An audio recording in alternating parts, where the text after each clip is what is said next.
Mesdames, Messieurs, bonjour à toutes et à tous, bienvenue au journal. Les textes relatifs au projet dans le cadre du partenariat public-privé expliqués aux acteurs du PPP. Ils vont aussi bénéficier de connaissances sur les bonnes pratiques internationales permettant de réaliser des projets d'infrastructures de services publics. L'un après l'autre, les probables adversaires de Macky Sall à l'élection de 2019 sont éliminés après Karim Wade, c'est le maire de Dakar, Khalifa Sall, qui est inculpé et écroué à Rebeuss pour détournement de deniers publics. Réflexion autour de l'opérationnalisation des projets dans le cadre du partenariat public-privé. Les acteurs du PPP verront leur capacité renforcée au cours de l'atelier qui se tient depuis ce matin. Renforcement de capacités sur les textes en vigueur et les bonnes pratiques internationales, en particulier celles ayant permis de réaliser des projets d'infrastructures de services publics. Reportage Amadou Ilboudo, Moumouni Soubega. C'est une rencontre qui fait suite au colloque international sur la relance économique du Burkina, initié par Burkina International en octobre dernier. Cette fois-ci, il est question de renforcer les capacités des acteurs de la chaîne intervenant dans la production, le suivi et la mise en œuvre des projets PPP, partenariat public-privé. À partir du moment où il y a des succès et des insuccès qui ont eu lieu dans différents pays, il est bon effectivement donc avant que le Burkina Faso effectivement s'engage dans des contrats de 20-30 ans, que tous les acteurs soient suffisamment aguerris, mais c'est toujours bon effectivement donc de renforcer pour que nous sortons donc dans ce processus-là avec des contrats bien bâtis, bien signés, qui protègent en tout cas l'intérêt général, les intérêts du Burkina Faso. Le système PPP est en marche au Burkina, notamment dans le cadre de la mise en œuvre du PNDES. Et pour le département en charge de l'économie, des finances et du développement, le présent atelier vient à point nommé. C'est une initiative très importante et dans la dynamique des investissements structurants qui sont envisagés dans le cadre du PNDES.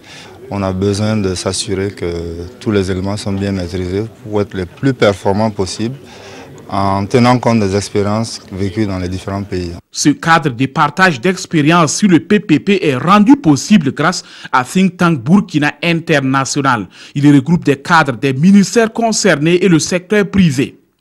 Il envisage de passer à la loupe toutes les facettes du concept PPP sous la houlette de Marc Frilet de Éthique PPP, un des partenaires du Burkina International.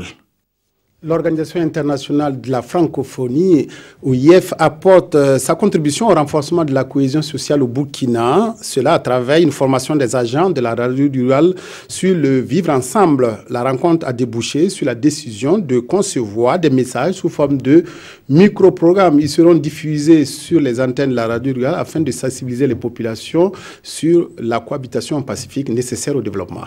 Précision, Gérard Sommet, Bouma Ernest Nébier. Les agents de la radio rurale qui va bientôt démarrer ces programmes sont en formation sur le vivre ensemble. Une formation voulue par l'Organisation internationale de la francophonie OIF pour apporter sa contribution à la cohésion sociale au Burkina. On organise un atelier pour déconstruire les préjugés et les stéréotypes. Parce qu'on va du principe que les gens commencent à se détester, on va dire, ou à s'exclure, se refuser à partir de préjugés, des idées reçues. On ne connaît pas l'autre, mais on décide il est ceci, cela, moi je suis ceci, cela. Ça devient une identité très fermée, très étroite, où on ne regarde même plus qui est en face de moi. Et donc, c'est le premier pas vers l'exclusion et le refus du vivre ensemble. Et il est attendu des participants au terme de l'atelier la conception de messages sur ce qu'ils ont appris. Des messages de vivre ensemble dans un Burkina de paix durable que la radio rurale sera chargée de diffuser sur ses antennes au profit des populations. Nous allons tous réfléchir sur le vivre ensemble. Quelles sont les difficultés, les problèmes qui peuvent surgir dans le vivre ensemble en société. On va voir qu'est-ce qu'il peut y avoir comme problème entre les différents groupes ethniques qui existent au Burkina Faso, entre les hommes et les femmes, entre les jeunes et les vieux. Et à partir de ça, nous allons essayer de tirer des messages que nous allons diffuser au niveau de la radio rurale. Cette formation rentre également dans le cadre de la relance de la radio rurale, une nouvelle radio rurale que l'OIF a décidé d'équiper. L'utilisation des engrais et pesticides et leur maîtrise par les agriculteurs burkinabés constitue toujours une préoccupation, d'où la poursuite de la sensibilisation des acteurs du monde rural, comme cela est survenu à Fadangourma. Le Centre international pour le développement des engrais, à l'initiative de cette rencontre, entendait minimiser les risques d'utilisation des intrants sur l'homme et la nature. Fada, précision, Mahamadi Ouedraogo. À travers cette rencontre, le projet d'appui du Centre international pour le développement des engrais entend apporter sa contribution pour une utilisation efficiente des intrants agricoles et une gestion durable des ressources naturelles au Burkina. Les acteurs ont une faible méconnaissance des textes et lois, en l'occurrence en fait des distributeurs d'intrants agricoles. Donc à l'entame de ce projet, nous avons renforcé les capacités de ces distributeurs d'intrants-là à pouvoir eux-mêmes donner des conseils aux producteurs. Et au-delà de ça, maintenant, nous sommes en train de faire la diffusion des textes et lois pour que chaque acteur dans cette chaîne-là puisse comprendre à quoi s'en tenir avant de se donner à cette activité de distribution des intrants agricoles. Pendant 48 heures, les participants vont se pencher sur l'importance du secteur des intrants agricoles et le renforcement des capacités associatives en vue d'atteindre l'autosuffisance alimentaire. La majorité des producteurs utilisent de façon abusive ces produits. Donc le premier point, c'est sur les avantages et les inconvénients liés à l'utilisation des pesticides. Et le deuxième module a porté sur les tests législatifs et réglementaires sur les pesticides. Ce projet d'appui du Centre international pour le développement des engrais vise la modernisation des exploitations agro-pastorales dans les régions de l'Est et du centre-ouest du Burkina. Autre campagne de sensibilisation, elle porte sur la grippe aviaire. L'épizootie menace toujours et mieux vaut prévenir à travers des formations. Les acteurs avicoles du Sahel ont bénéficié d'un atelier organisé par le ministère des Ressources animales et halieutiques. Il a été marqué par des modules de prévention et de riposte sur la grippe aviaire. Yamba Nakulma Sekuzongo à Dori. Préparer les acteurs de la filière avicole à une prévention et une riposte efficace contre une éventuelle épidémie de grippe aviaire au Burkina Faso, c'est l'objectif de ce présent atelier régional à Dori. La grippe aviaire n'est pas au Burkina, mais dans un contexte où la maladie sévit à travers le monde et à nos frontières, il est important de bien informer et communiquer. Je vous rassure qu'il n'y a pas la grippe aviaire au Burkina Faso, mais on a connu la grippe aviaire pour la toute première fois en 2006 et elle a réapparu en 2015. Donc c'est pour cette raison le ministère des Ressources animales et halieutiques a initié cette campagne de sensibilisation pour éviter la grippe aviaire. Et quand elle va réapparaître, il faut qu'on s'y prenne tôt. Des communications et des échanges entre les acteurs directs et indirects de la filière avicole ont permis d'appréhender les mesures de prévention de la maladie. Ces mesures de prévention-là se résument essentiellement en mesures de biosécurité, c'est-à-dire contrôler l'entrée des élevages, contrôler les animaux domestiques et surtout aux mesures de biosécurité qui consistent à vérifier que les animaux que nous avons n'ont pas la maladie. La grippe aviaire, encore appelée peste aviaire ou influenza aviaire hautement pathogène, est une maladie virale très contagieuse et aussi mortelle chez l'homme. Il existe deux techniques de lutte contre la maladie, mais au Burkina Faso, c'est l'abattage sanitaire qui est recommandé. À présent, des échos de la célébration du 8 mars au Burkina, les femmes gendarmes ont célébré cette journée à travers des visites dans 2 centres d'accueil. À l'association Réveillez-vous, bons citoyens et à la Cour de solidarité de Passmanga, elles ont exprimé leur compassion aux pensionnaires de ces centres. Du matériel et des vivres ont été remis à ces personnes démunies. Issa Kafando, Vincent Tiendrebego, reportage. Première visite du personnel féminin de la gendarmerie à l'association Réveillez-vous, bons citoyens au quartier Nonsin. Chaises, béquilles, tables, seaux, savons et balais sont entre autres les lots de matériel reçus par les personnes vivant avec un handicap. En venant à l'aide à ces enfants que nous avons ici, nous sommes soulagés. Nous sommes heureux. Ce n'est pas la quantité d'apport qui compte, c'est l'acte. Elle est très morale. À la cour de solidarité de Paspanga, les femmes victimes d'exclusion sociale reçoivent à leur tour des vivres. Nous vous disons merci pour avoir pensé à nous. Nous prions que Dieu vous bénisse, vous et votre hiérarchie, afin que vous puissiez toujours nous venir en aide. Pour les femmes gendarmes, c'est une façon à elles de commémorer le 8 mars par une marque de solidarité à l'endroit de ceux qui sont dans le besoin. Ces femmes, elles sont victimes d'exclusion sociale, donc nous avons pensé à elles en ce jour. Et le centre Réveillez-vous les bons citoyens, c'est des personnes qui vivent avec un handicap et personne n'est épargné aujourd'hui d'handicap. Aujourd'hui c'est eux, demain ça peut être nous. Cela fait 4 ans maintenant que le personnel féminin de la gendarmerie pose ses actes de solidarité à l'occasion du 8 mars. Elle compte perpétuer cette initiative qui, pour elle, soulage de nombreuses personnes en situation difficile. La journée de la sœur musulmane a eu lieu hier à l'occasion du 8 mars. C'était une initiative de l'Association des élèves et étudiants musulmans du Burkina et le Centre d'études, de recherche et de formation islamique CERFI. À travers cette manifestation, les femmes musulmanes ont mené la réflexion pour l'amélioration de leurs conditions de vie. Les précisions de Daouda Ouattara et d'Ismaël Dilouma Sirima. La femme est précieuse et considérée comme une perle rare dans l'islam. En ce 8 mars, le CERFI, le Centre d'études, de recherche et de formation islamique, l'a magnifié à travers cette journée de la sœur musulmane. Les membres de la cellule féminine échangent leurs idées autour du thème « Défi de la femme musulmane dans une société en crise de valeurs ». Cette journée de la sœur musulmane a pour objectif de montrer aux sœurs musulmanes que ce n'est pas parce qu'on est une sœur musulmane qu'on doit rester en marge. On doit travailler à se former, à s'intégrer, à pouvoir et travailler comme les autres femmes. La sœur musulmane aussi doit travailler à participer au développement en fait, du pays. Depuis le 7e siècle, l'islam a attribué à la femme le rôle d'éducatrice et de conseillère. Les conférenciers du jour exhortent ainsi l'autre moitié du ciel à mettre en pratique ces valeurs islamiques. Pas de mettre à penser. Suivez, faites vos 5 prières, jeûnez si vous pouvez, faites la charité, allez en pèlerinage à la Mecque. Les 5 prières de l'islam, ça suffit largement. Ça suffit largement. La fille doit faire preuve de beaucoup de vigilance comme pour le jeune. Éviter ces apprentis sorciers. La journée de la sœur musulmane s'articule autour de conférences et de panels. À travers cette action, l'Association des élèves et étudiants musulmans du Burkina et le Centre d'études, de recherche et de formation islamique veut améliorer davantage la condition de la femme musulmane. La Commission de l'informatique et des libertés civiles sensibilise pour une bonne utilisation de l'Internet.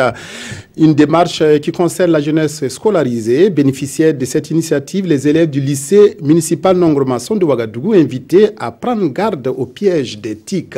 630 jeunes étaient concernés par cette sensibilisation qui s'est déroulée mardi dernier. Issa Kafando, Vincent Tiendrebego. Par ignorance ou par négligence, beaucoup de jeunes exposent leur vie privée sur les réseaux sociaux, autant dire dans l'espace public. Face à cet abus de l'utilisation d'Internet, un recadrage s'impose. C'est ainsi que les premiers responsables du lycée municipal Nongromasson ont fait appel à la CIL pour les aider à persuader les élèves des dangers qu'ils encourent. Les professeurs ne cesseront de continuer toujours la sensibilisation pendant les cours. Je pense que cette campagne permettra beaucoup plus, surtout les filles là, d'éviter donc de naviguer n'importe comment sur les réseaux sociaux. C'est donc une délégation de la CIL qui a fait le déplacement sur les lieux avec à sa tête la première responsable de l'institution. Les élèves, les jeunes d'une manière générale utilisent beaucoup Internet. Avec leur téléphone, ils se connectent et ils échangent beaucoup de données. Donc nous sommes là aujourd'hui, nous sommes venus les sensibiliser à une meilleure utilisation des données personnelles pour qu'ils évitent de s'exposer aux dangers, aux revers des TIC. Les filles qui sont les plus vulnérables sur Internet constituent la principale cible de cette sensibilisation. Une activité qui, selon les organisateurs, s'inscrit dans le cadre de la Journée internationale de la femme. Au lendemain du 25e FESPACO, les cinéastes burkinabés continuent de sortir des œuvres sur nos écrans. Conflit conjugal, la fiction de Kadi Traoré a été projetée en avant-première mardi dernier à la salle Olympia Nyenenga de Ouaga 2000. Le film aborde le droit de la femme à une activité professionnelle. Les précisions d'Issaka Ouedraogo et de Vincent Tiendrebego.